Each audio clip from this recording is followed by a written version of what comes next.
다 볼 수 있도록 만들어 놓은 그런 일종의 플랫폼이 있네요. AI 챗봇 플랫폼이. 그 플랫폼 이름이 포입니다. 포. 여러분 하나 메모해 놓으셨다가 방송 끝내 가지고 시간 있으시면 한번 들어가서 방문해 보시죠. 오늘 AI 전문지를 보니까 구글이 상승하고 엔스로핑 모델이 하락을 했는데 1월부터 5월까지 모델 사용량을 발표한 것이 포에서 발표한 겁니다.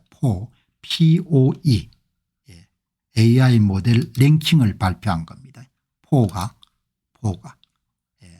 뭐 유료도 있지만 무료도 있으니까 여기 보시게 되면 이렇게 어느 모델이 더 나았는지 이런 것을 여러분들 다 발표를 했는데 대표적인 인공지능 챗봇 플랫폼 포니까 가장 지금 두드린 특징이 추론 모델이 시간이 가면 갈수록 인기를 끌고 있다고 하네요. 추론 모델이. 우리가 뭐 예상 안 되대로 추론 모델이 사람들이 가장 많이 이용하는. 근데 추론 모델이 이런 뭐가 많이 듭니까? 컴퓨팅 용량이 엄청나게 많이 소요가 되는 모델입니다. 추론 모델.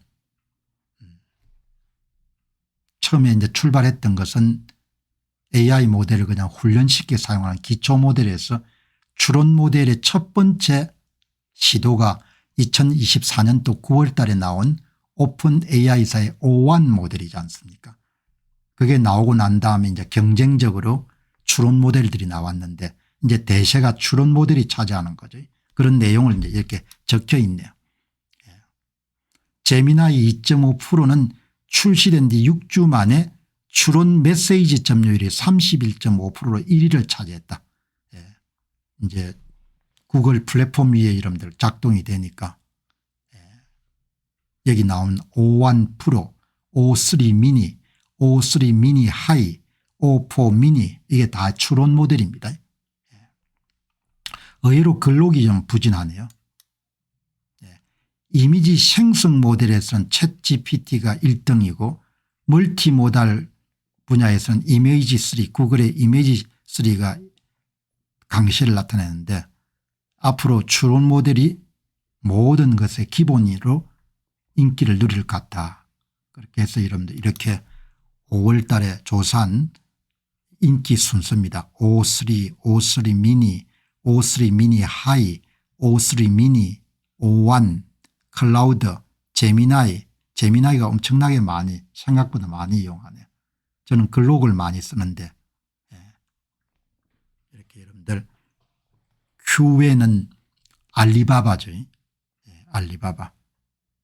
중요한 모델들이 대부분 이렇게 다 나와 있네요. 자, 그럼 이제 오늘 이 주제를 선택을 해가 여러분의 방송을 드리는 것은 이 포라는 거, 이 포를 들어가시게 되면은 세계에서 내놓으라는 여러분들 이 모델들을 다 한번 사용해 볼 수가 있습니다. 크게 여러분들 그거 없이. 그러니까 이걸 클릭하고 자기가 원하는 여러 모델을 클릭하고 그다음 여기에 질문을 던지게 되면 답을 얻을 수가 있는 거죠. 여러분 대단하지 않습니까? 이렇게 포 모델입니다.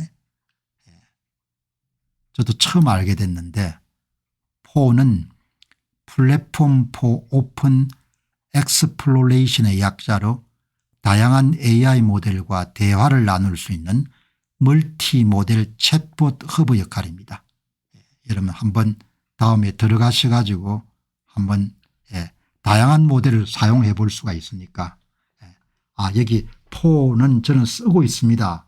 쓰고 계시네요. 저는 이번 기사를 통해 처음 알았습니다. 포가. 포. 참조 여러분 하시기 바랍니다. 제미나이는 재미가 없습니다. 좀 그렇죠.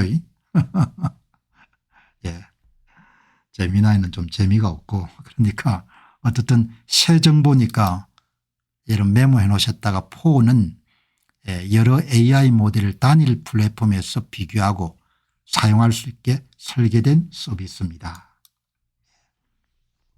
4가 아주 좋다고 이렇게 권하시는 분이 많으시네. 여기 호밀님이 S&P 500 지수 중 SCHG를 사시면 되지 않습니까? SCHG. 그지?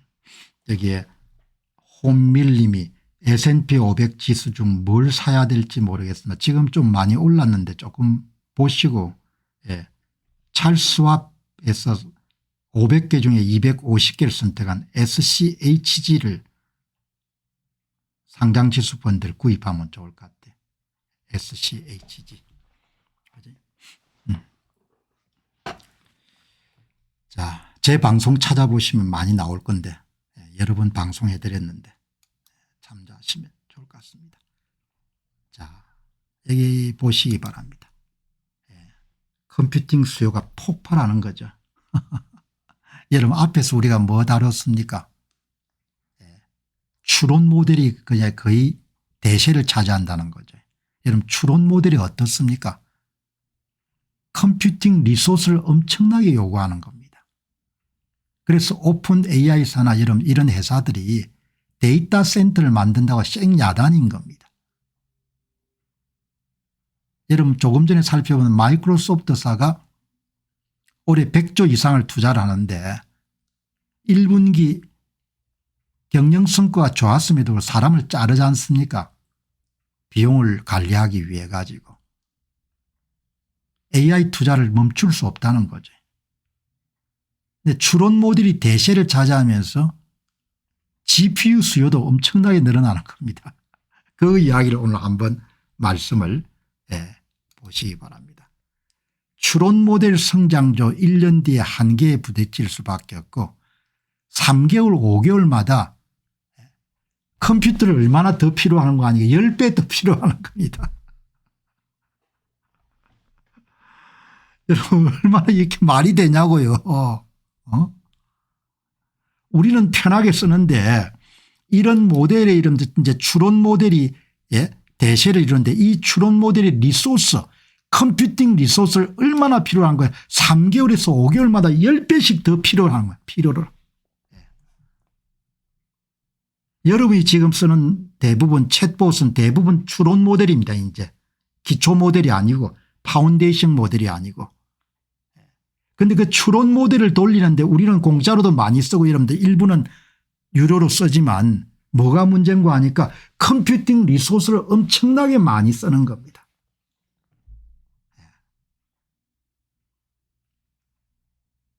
여러분 제가 무슨 이야기를 하려고 하는 거 아니까 컴퓨팅 용량을 많이 쓴다. 여기서 딱 끝이지 않는다는 겁니다.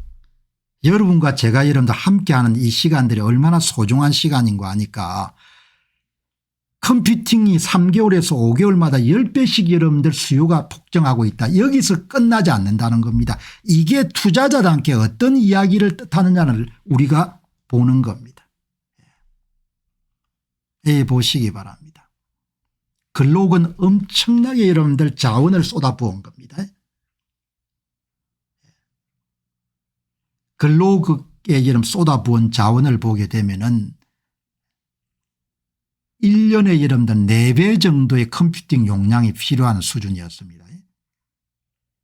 그런데 여러분들 오픈 AI사가 만든 O1 같은 모델들은 3개월마다에서 5개월마다 컴퓨팅 리소스를 10배 이상 써야 되는 그런 추론 모델인 겁니다. 그럼 돈을 얼마나 여러분 투입해야 되는 겁니까? 곧 한계에 부딪힐 거라는 여러분들 내용을 이렇게 그래프로 드러낸 겁니다. 이렇게. 자, 이 보시죠. 오픈 AI사가 추론 모델을 훈련하는데 O1 모델과 O3 모델 사이에 불과 4개월 정도가 걸렸는데 추론 모델을 훈련하는데 10배 정도를 더 리소스를 쓴 겁니다.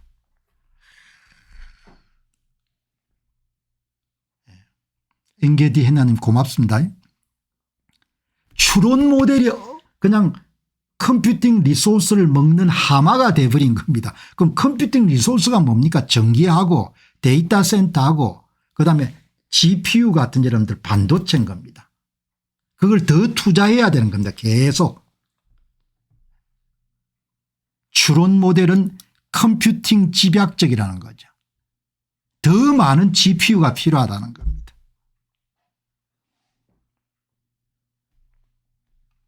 예. 여러분 여기서 딱 우리가 예상을 할 수 있는 게 추론 모델은 대규모 언어 모델을 사전 학습한 이후에 강화 학습을 통해 어려운 문제 해결에 대한 피드백을 받아 추론 능력을 향상시키는데 오픈 AI사의 O3는 이전 모델 O1 4개월 전에 비해 10배 더 많은 컴퓨팅 자원을 강화 학습에 투입해야 됐다. 현재 추론 학습은 3개월에서 5개월마다 10배 정도 더 컴퓨팅 리소스를 집어넣어야 되는 겁니다. 굉장히 중요한 정보라고 봅니다. 여기 보시게 되면 그냥 3개월에서 5개월마다 컴퓨팅 자원이 10배가 증가하는 겁니다.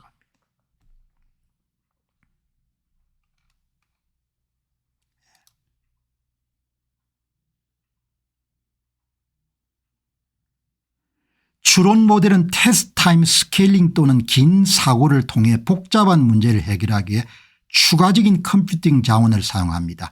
이것은 모델이 여러 가능성을 평가한 이후에 최적의 답변을 도출하는 과정으로 컴퓨팅 집약적입니다.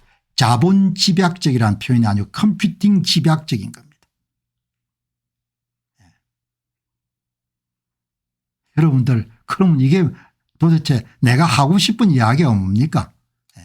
이건 엔비디아 주식이 어마어마하게 앞으로도 유망하다는 겁니다.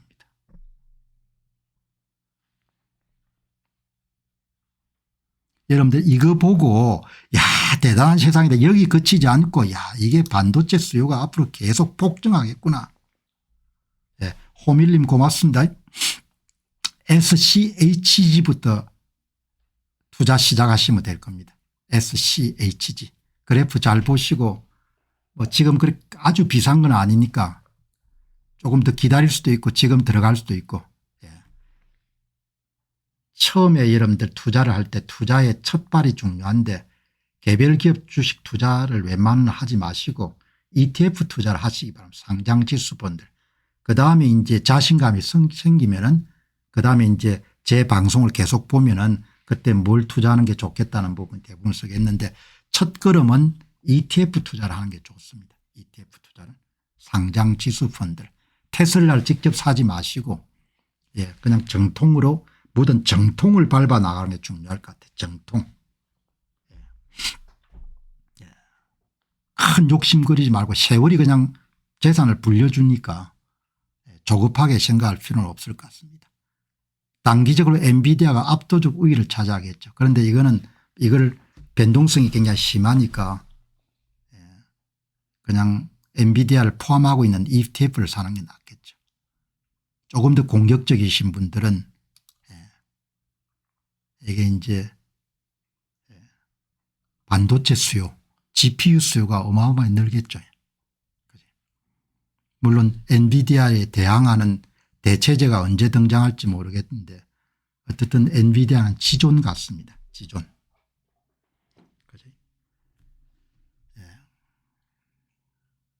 오늘 여러분 굉장히 중요한 것을 우리가 다룬 겁니다. AI의 추론 모델이 대세를 차지한다.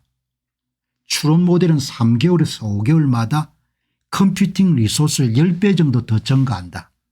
그럼 그 컴퓨팅 리소스의 가장 1등 가는 기업이 누구냐? 엔비디아인 겁니다.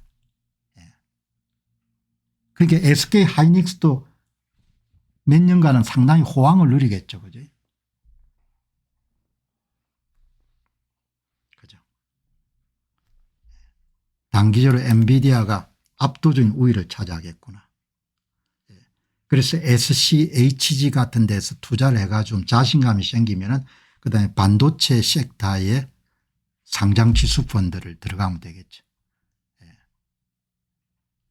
SCH나 이런 데 반도체 섹터 반에크 그룹이 운영하는 SMH 그런 게 괜찮은 거죠. 그지? 이렇게 여러분들 보시면은 도움이 되겠네요. 단기적으로는 연평균 19.2% 정도 성장할 거고 AI 추론 시장이 그다음에 장기적으로는 지속적인 컴퓨팅 자원이 들어갈 건데 대체제가 많이 생기게 되면 엔비디아도 타격을 받겠죠. 그런데 현재로서는 엔비디아 기술력이 대단한 것 같아요. 이렇게 여러분들 정리를 경쟁사가 등장하게 되면 타격을 받겠죠. 엔비디아의 GPU에 대한 수요는 단기적으로는 추론 시장이 급성장하고 대규모의 데이터 센터가 여러분 확장이 되면서 유지가 될 것이고 추론 모델의 컴퓨팅 요구가 폭증하면서 엔비디아의 GPU가 핵심적인 산업을 자리 잡을 건데 중장기적으로는 경쟁사들이 등장하게 되면 대체가 될 테니까 그거는 어떻게 될지 알 수가 없는 거죠. 그렇게 여러분들 정리하시면은 도움이 되겠네. 그러니까 미친 듯이 여러분들 데이터 센터를 짓지 않습니까? 오픈 AI사가 텍사스의 스타게이트 1 건설 현장을 공개한 겁니다. 미친 듯이 투자를 하는 겁니다. 글레이스 블랙웰 200칩을 5만 개 총 40만 개 여러분들 까는 겁니다. 그러면 일론 머스크의 콜로서스를 넘어 세계 최대 규모의 AI 인프라가 되고 이런 것을 10개 정도 만든다는 겁니다. 장기적으로 반도체 섹터에 대한 투자는 상당히 유망할 것 같습니다. 반도체 섹터에 대한 투자가. 자, 여러분 이제 오늘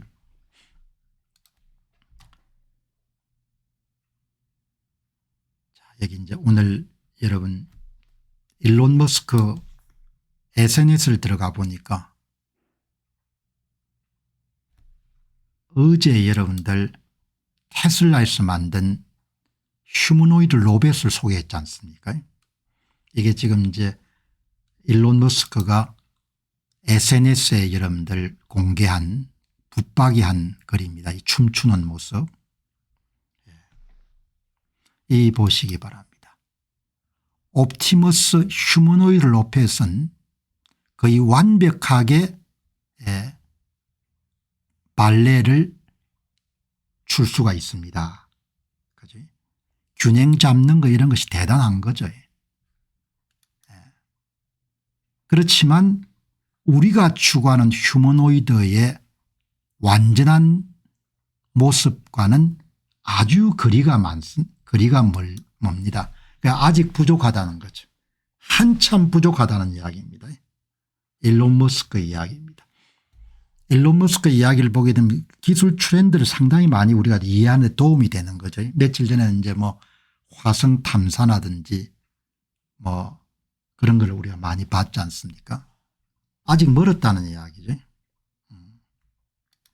그다음에 We are a car company right라는 표현인데 우리는 휴머노이드 로봇도 만들지만 우리는 전기자동차를 만드는 회사이기도 합니다. 그러니까 두 가지를 동시에 하는 그런 회사라는 거죠. 대단히 미래지향적인 회사라는 뜻이고 이게 이런 일론 머스크가 관역에 이렇게 이런 표시를 한 것은 100% 동의한다는 거죠. 테슬라. 옵티머스 휴머노이드 로봇이 앞으로 시장이 무진장 커질 겁니다. 그래서 테슬라 투자자들께서는 주식 팔지 마시고 계속 기다리시기 바랍니다. 그런 이야기죠. 그리고 궁극적으로 모든 개인들이 개인용 로봇을 원할 겁니다. 그런 이야기인 겁니다. 예. 이 게시물에서 일론 머스크는 테슬라의 옵티머스 휴머노이드 로봇의 잠재력을 강조하고 있고 옵티머스가 무궁무진한 발전 가능성을 가지고 있다고 주장합니다. 일론 머스크는 전 세계 80억 인구와 3억 6천만 개 이상의 기업이 있는데 앞으로 개인이나 기업이 자신에게 특화된 인간형 로봇을 원하지 않는 경우를 상상할 수가 없습니다. 따라서 옵티머스 휴머노이드 로봇은 테슬라의 또 하나의 큰 사업축이 될 겁니다. 이런 이야기를 하는 겁니다. 이런 이야기를. 예. 그러니까 예. 사우디 US 여러분들 투자 포럼에서 일론 머스크가 저는 모든 사람이 앞으로 예. 개인 로봇을 갖게 될 것이라고 저는 생각합니다. 예. 개인 맞춤형 로봇이 등장할 거라는 이야기죠. 일론 머스크는 AI가 단순히 범세계적인 기본소득을 이끌지 않을 겁니다. 기본소득이 아니고 전 세계적인 높은 소득 수준까지 여러분들도 도달하는 데 도움을 줄 겁니다. 그리고 휴머노이드 여러분들 로봇이 생산 현장이나 개인 맞춤형 로봇까지 확대가 되게 되면 세계 경제가 10배 이상 정도 성장할 것으로 봅니다. 그것은 어마어마하게 풍요로운 세상을 가져다 줄 겁니다. 낙관론이니까 참조하시기 바랍니다. 일론 머스크는 AI가 보편적 기본소득뿐만 아니고 보편적 고소득으로 이어질 것으로 전망하고 수백억 대의 휴머노이드 로봇이 세계 경제 10배에 달할 수가 있습니다. 그다음 이제 오늘 또 보니까 테슬라의 인도계가 참 여러분들 약진을 하죠. 인도계의 테슬라의 부사장이 모양입니다. 소프트웨어 담당 아슈크 일루스왑이라는 분인데 이분이 나와 가지고 본인이 일론 머스크에 대한 이야기를 하네요.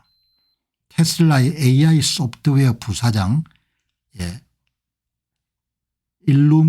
일루스왑이는 일론 머스크와 함께 일하는 것이 어떤 느낌인지에 대한 설명합니다. 저는 매주 그를 만납니다. 그런 미래를 매우 일찍 예측할 수 있다는 점에서 정말 똑똑합니다. 그는 정말 열심히 일합니다. 주당 80에서 90시간 정도 일합니다. 저는 그와 함께 일하게 되어 흥미라고 느낍니다. 그는 위험을 감수하는 것을 두려워하지 않습니다. 그는 매우 재밌습니다. 여러분들 이런 천재들을 영입해 가지고 업무에 몰입할 수 있게 만드는 탁월한 능력을 일론 머스크가 갖고 있는 것 같습니다.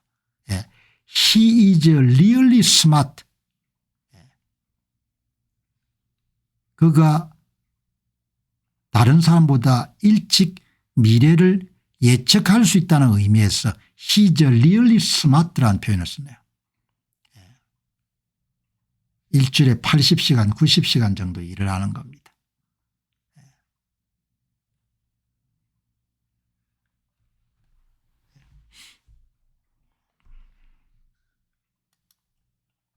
자, 여러분 이제 이 젊은 부사장이 뭐라고 이야기하는지 한번 들어가서 여러분들 아슈크 일루스왑이라는 아마 인도계 여러분들 미국인 것 같습니다. 이 여러분들 아직도 번역이 여러분들 그렇게 완벽하지 않습니다. 미래는 대단한 시대가 될 겁니다. 이렇게 번역은 좀 다르지 않습니까? 자율주행 자동차를 이용하게 되면 모든 사람을 위한 합리적인 프리미엄 교통수단을 갖추게 될 것입니다. 각 차량이 훨씬 더 효율적으로 활용되고 있음에도 불구하고 사용량이 증가함에 따라 교통량이 증가할 가능성이 높습니다. 자율주행 자동차 여러분들 일상화되게 되면은 훨씬 더 경제활동이 많아질 것 같습니다. 지금은 직접 자동차를 운전해야 하기 때문에 귀찮아가 여러분들 안 가던 분들도 오프라인 샵을 여러분들 간다든지 이런 부분이 더 많아지겠죠. 그 이야기를 하는 겁니다. 그 이야기를. 그런데 여러분들 이분 아슈크 일루스왑이 테슬라의 부사장 소프트웨어를 담당한 부사장 여러분 글을 들어가니까 옛날에 소개했던 한 분이 나옵니다.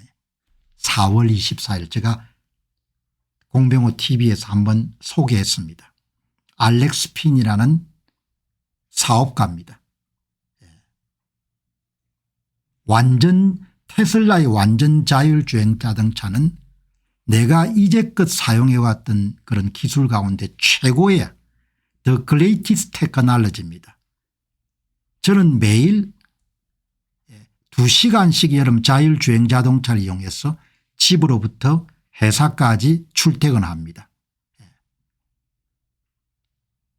그 시간에 운전대를 여러분 놓고 끊임없이 그록을 이용해 이런 자기 사업에 대한 부분을 논의를 한다는 거죠. 게임 체인지에 해당할 정도의 대단한 기술이 FSD 풀 셀프 드라이버라. 더 이상 과거로 돌아갈 수 없습니다. 이런 이야기를 하는 거죠. 굉장히 기술을 먼저 사용해 본 사람들의 이야기니까. 그런데 여러분들 이제 이야기를 드리면은 공 박사님 왜 그렇게 일론 머스크 이런 SNS를 자주 인용하십니까? 다룹니까? 이렇게 하는데 최고의 정보원이에요.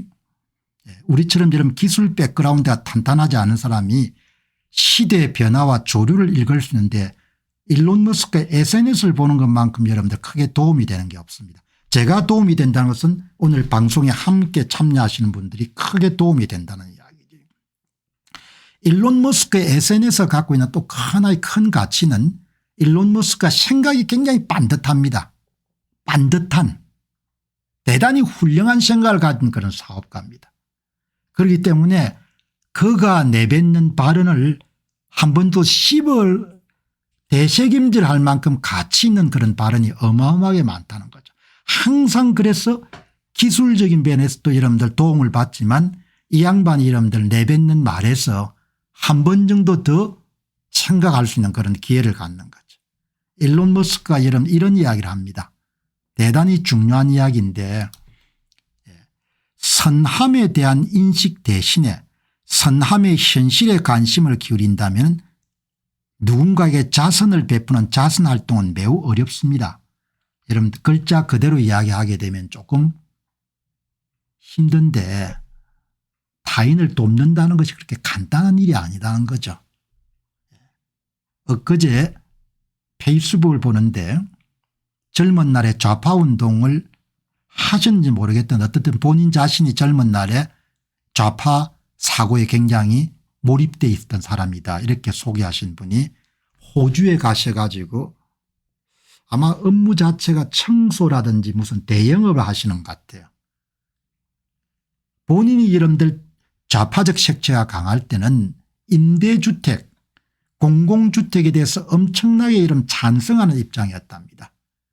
본인이 직업인이 돼 가지고 임대주택을 여러분들 청소하거나 또 수선하는 일을 맡으면서 절대로 이렇게 해서 안 되겠다는 겁니다. 무책임하고 약을 하는 사람이 너무나 많다는 거죠. 중요한 지적이거든요. 국가가 자선을 베풀 때 사람을 완전히 망칠 수가 있는 겁니다. 앞으로 여러분들 정권이 어떤 색깔의 정권이 등장할지 모르겠지만 한국이 유감스럽게도 좌양좌사교로 가면은 국가가 자선가가 되려고 할 거라고 수많은 사람을 파괴하겠죠. 국가가 누군가를 도와야겠다고 여러분 생각하는 순간에 어마어마하게 많은 것을 파괴할 겁니다. 일론 머스크의 특별한 점은 뭡니까? 선함 남에게 자선을 베푸는 게 이렇게 간단한 일이 아니라는 겁니다. 간단한 일이 아니라는 거죠.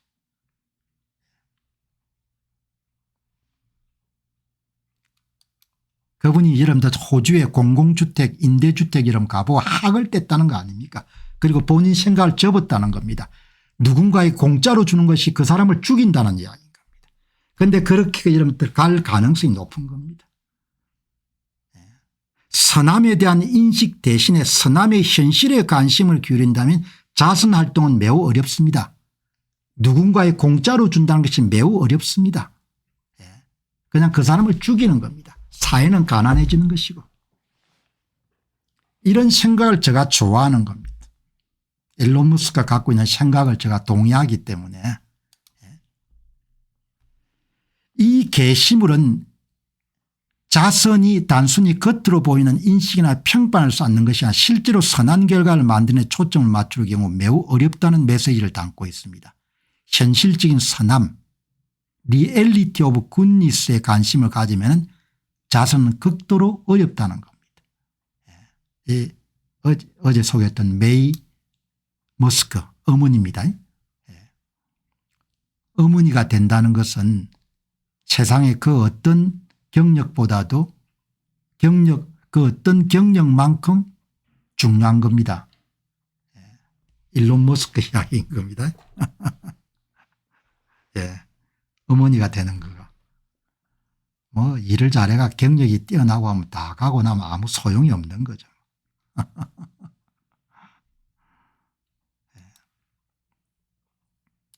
아프리카너 남아프리카 공화국의 네덜란드계 프랑스계 독일계 영국계 사람들은 1652년에 네덜란드 동인도 회사에서 남아프리카에 도착하기 시작했지만 식민지 개척자이기 때문에 지금 가지 않으면 땅을 잃게 됩니다. 이것도 이런 번역이 좀 이상하네요.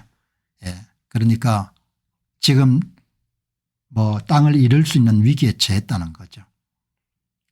그렇지만 유럽 사람들이 먼저 후손들에 대해 손을 내밀어야 되는데 미국이 손을 내밀기 시작했다는 겁니다. 유럽 국가들은 아무 연고도 인연도 없는 이슬람 출신들에 대해서는 그렇게 이런 문호를 열면서 먼 조상들이 화란계 프랑스계 독일계 사람들은 외면한다는 겁니다. 도널드 트럼프만 여러분들 거기에 대해서 난민 자격을 부여하게 된 겁니다. 이 게시물은 유럽 국가들의 이중적인 태도를 비판한 내용을 담고 있습니다. 1652년부터 남아프리카에 정착한 네덜란드계 아프리카너들이 식민지 개척자라는 이유로 토지를 잃거나 떠나야 한다는 주장에 대해서 비판하면서 유럽이 최근에 동화되지 않는 이슬람 사람들을 받아들이는 데서는 굉장히 적극적이지만 뿌리를 나눈 사람들에서 외면한다는 이야기인 거죠. 그죠? 자, 여러분 이렇게 정리를 하시면 좋겠습니다. 자, 오늘 여러분 방송 마무리하고 또 내일 새 주제 가지고 여러분 찾아뵙도록 그렇게 하겠습니다. 좋은 시간 되시기 바랍니다. 고맙습니다.